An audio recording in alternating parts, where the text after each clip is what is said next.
Welcome students to another video on your 10th grade English lessons.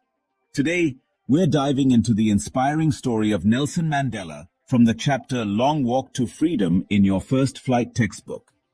This is a powerful extract from Mandela's autobiography, where he shares his journey from fighting against apartheid to becoming South Africa's first black president. By the end of this video, you'll understand the key events, themes, and questions from this lesson. So, let's get started. Let's begin with a quick question from the textbook.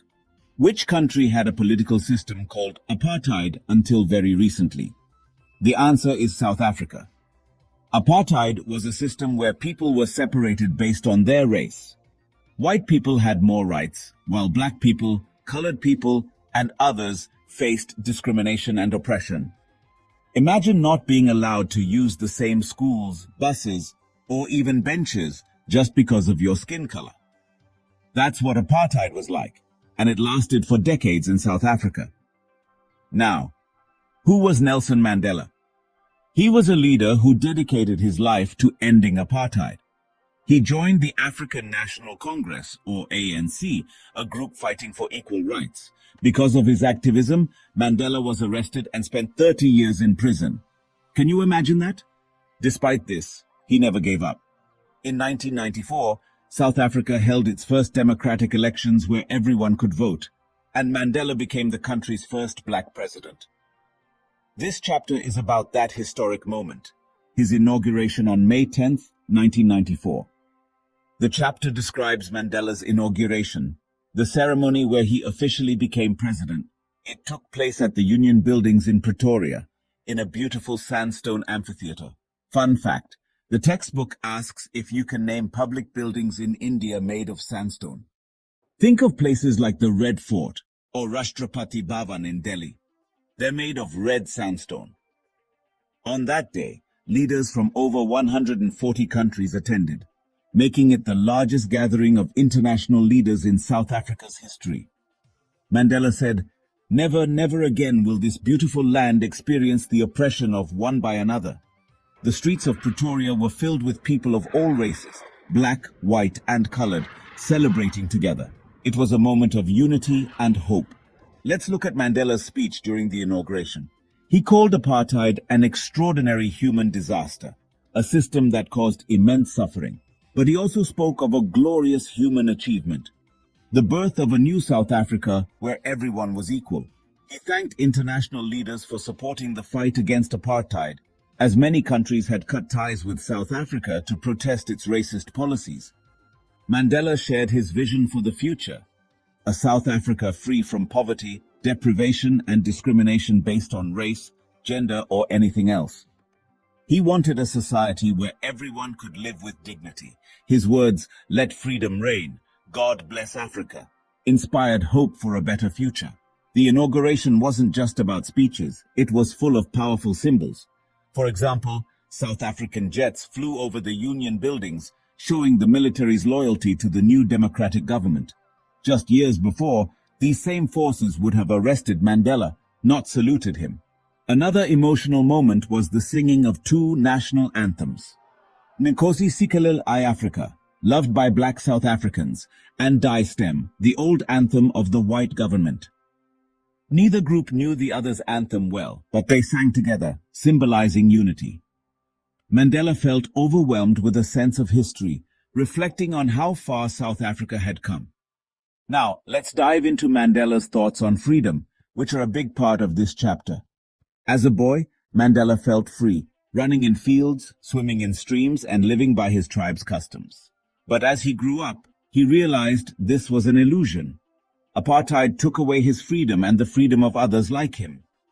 As a young man, he first wanted personal freedoms, like staying out late or reading what he wanted. But in Johannesburg, he saw that all black people were oppressed. This changed him. He joined the ANC, and his hunger for freedom became about freedom for his people. This fight cost him dearly. He was separated from his family and lived a twilight existence of secrecy and rebellion. Mandela talks about courage, saying it's not about being fearless, but about overcoming fear. He saw this in his comrades, like Oliver Tambo and Walter Sisulu.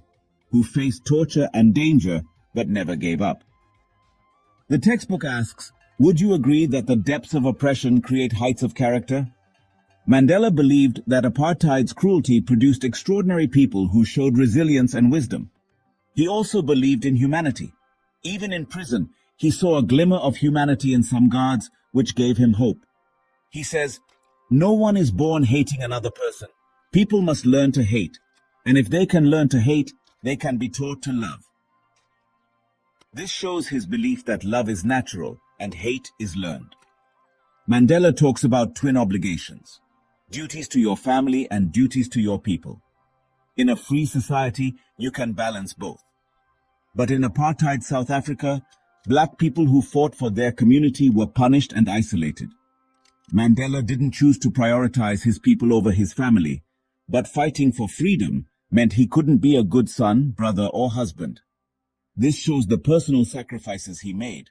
One of the deepest ideas in this chapter is that both the oppressed and the oppressor need liberation. Mandela says an oppressor who takes away someone's freedom is trapped by hatred and prejudice. He believes freedom is indivisible. If one person is in chains, no one is truly free. This is why he fought not just for black South Africans, but for a society where everyone is equal. Let's quickly cover some textbook questions to help you prepare for exams.